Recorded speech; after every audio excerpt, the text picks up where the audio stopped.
తప్పుడు ప్రవక్తలను కాపాడుతూ, తప్పుడు ప్రవక్తలను ప్రోత్సహిస్తూ, ఇష్టం వచ్చినట్టు ఈరోజు దేవుడి నామాన్ని అవమానకరంగా మారుస్తూ ఉన్నారు. ప్రియ సహోదరి సహోదరుడు, ఈరోజు వీడియో చూస్తున్న ప్రతి ఒక్కరికి నేను చెప్పేది ఒకటి, ఈరోజు ఇంతమంది అబద్ధ ప్రవక్తలు రావడానికి ముఖ్య కారణం ఎవరో తెలుసా? మీరే.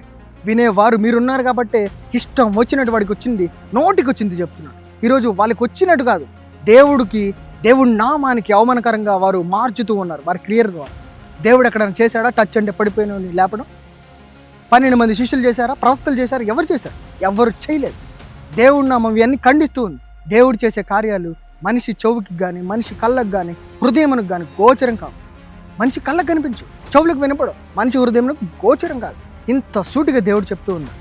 దేవుడు రహస్యంగా నీకు నీ ప్రతిఫలాన్ని ఇస్తాడు. రహస్యమందు చూచి నీ తండ్రికి రహస్యంగా మొరపెట్టమన్నాడు. అంటే నువ్వు ఇంత చిన్న విషయాన్ని గమనించకుండా ఎవరో ఏదో చేస్తే ఎందుకు పరిగెడుతున్నావు?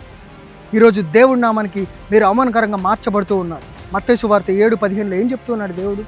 అబద్ధ ప్రవక్తల నుంచి, తప్పుడు ప్రవక్తల నుంచి మిమ్మల్ని మీరు కాపాడుకోమంటూ ఉంటాడు.